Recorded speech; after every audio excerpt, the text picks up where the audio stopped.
Assalamualaikum warahmatullahi wabarakatuh. Hai teman-teman, perkenalkan nama saya Suci Wulandari. Pada kesempatan ini, saya akan membahas sedikit materi tentang sistem operasi. Jadi, apa sih sistem operasi itu?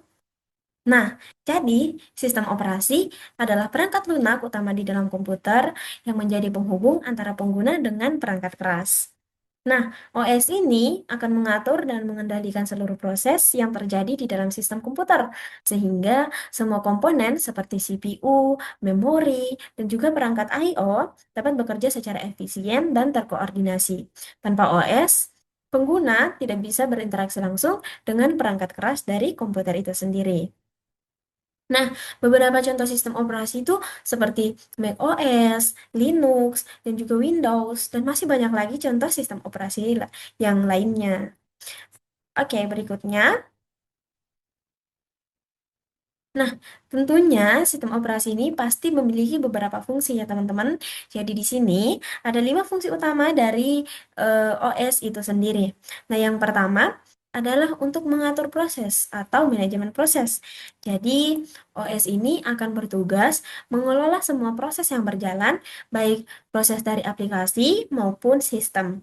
Nah, ini itu akan mencakup penjadwalan proses, penciptaan dan penghentian proses, serta sinkronisasi antar prosesnya ya teman-teman. Kemudian yang berikutnya adalah atur memori atau manajemen memori. Jadi, OS ini akan berfungsi untuk mengatur penggunaan memori utama atau yang biasa kita kenal dengan RAM, termasuk alokasi memori untuk program yang sedang berjalan, serta pengelolaan memori virtual bila RAM ini tidak mencukupi. Kemudian, berikutnya adalah untuk mengatur file atau manajemen file. Nah, jadi si OS ini selain bertugas untuk mengatur memori, ternyata dia juga bertugas untuk memanajemen file. Jadi, OS ini bertugas untuk mengatur penyimpanan, penamaan, kemudian pengambilan, dan juga penghapusan file ya teman-teman. Jadi, file yang disimpan dalam sistem directory agar mudah ditemukan dan juga mudah untuk dikelola di kemudian hari. Kemudian, selain itu, fungsi lain dari OS ini adalah untuk mengatur alat I/O ya teman-teman. Jadi OS ini akan mengontrol perangkat seperti keyboard, mouse, kemudian printer, scanner, dan juga yang lain-lain untuk eh, dan juga yang lainnya, serta menyediakan driver antarmuka yang memungkinkan perangkat tersebut bisa berkomunikasi dengan sistem. Kemudian selain itu, OS juga akan eh, apa OS juga memiliki fungsi untuk menampilkan antarmuka. Jadi OS ini akan menyediakan antarmuka dalam bentuk GUI atau Graphical User Interface seperti Windows Explorer atau CLI atau Command Line Interface seperti terminal di Linux. Berikutnya adalah jenis-jenis OS. Jadi OS tuh bukan cuma satu ya teman-teman. Jadi OS ini punya beberapa jenis. Untuk jenisnya sendiri, OS itu punya 5 jenis. Ada Batch OS, Time Sharing OS, ada Real Time OS, Distributed OS, dan juga Mobile OS. Jadi, yang pertama adalah batch OS. Jadi, dalam batch OS ini, pengguna tidak berinteraksi langsung dengan komputer ya teman-teman, tetapi program dikumpulkan dalam batch dan dijalankan secara otomatis. Kemudian, untuk time sharing OS, ini memungkinkan beberapa pengguna memakai komputer secara bersamaan dengan membagi waktu CPU di antar muka. Kemudian, untuk real time OS, atau biasa disingkat tuh RTOS, ini tuh digunakan pada sistem yang memerlukan respon yang sangat cepat, seperti pada sistem kendali lalu lintas udara, alat medis, ataupun robot ya teman-teman. Kemudian yang keempat ada distributed OS. Jadi ini tuh akan mengelola beberapa komputer terhubung dalam jaringan agar tampak seperti satu sistem tunggal. Kemudian yang terakhir adalah mobile OS. Ini tuh digunakan pada perangkat mobile seperti smartphone dan juga tablet.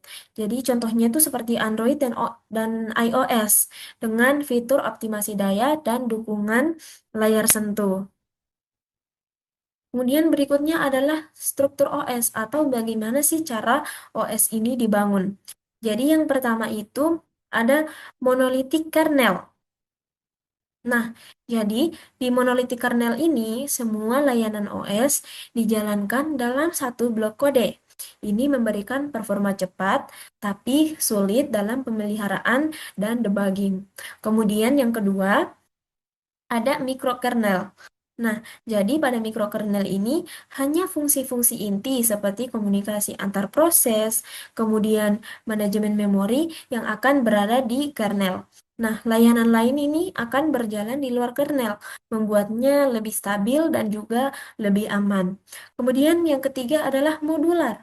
Nah, pada modular ini strukturnya akan lebih fleksibel, yang dimana ini bisa memungkinkan penambahan fitur melalui modul tanpa perlu mengubah seluruh kernelnya.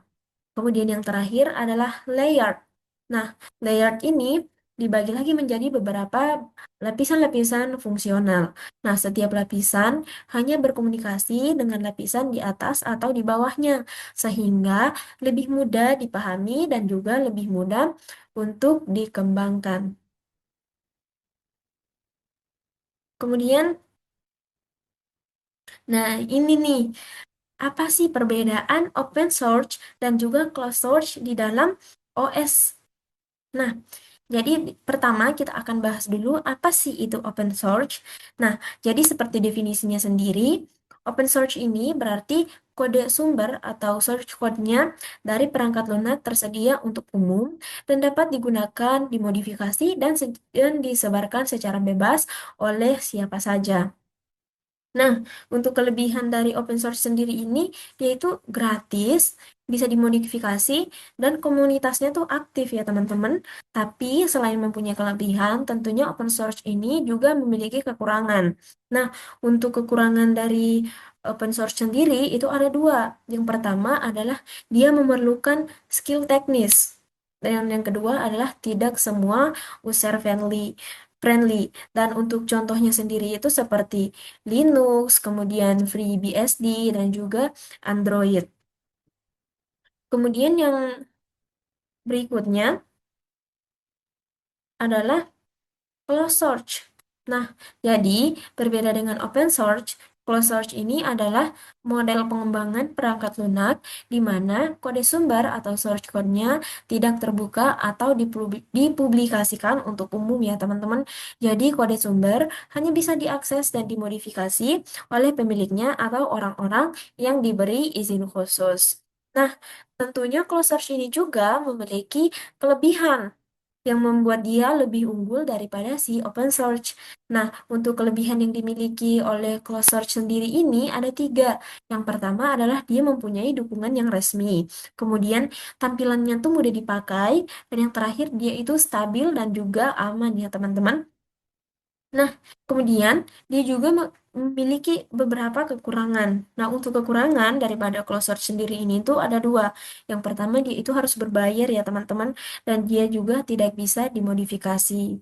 Nah, untuk contoh dari closed source sendiri ini tuh ada seperti Windows, kemudian ada macOS, ada iOS yang sering kita pakai sehari-hari. Dan masih banyak lagi sih contoh-contoh yang lain daripada open source dan juga closed source ini sendiri. Nah, terakhir nih kesimpulan. Nah, jadi dari beberapa materi yang tadi, kita mendapatkan beberapa kesimpulan ya teman-teman. Di sini saya menarik tiga kesimpulan. Yang pertama adalah ternyata OS itu sangat penting untuk menjalankan komputer. Kemudian yang kedua adalah open source ini cocok untuk fleksibilitas dan closed source cocok untuk kenyamanan dan juga dukungan resmi. Mungkin itu saja dari saya ya teman-teman. Cukup sekian, lebih dan kurangnya mohon dimaafkan. Wassalamualaikum warahmatullahi wabarakatuh.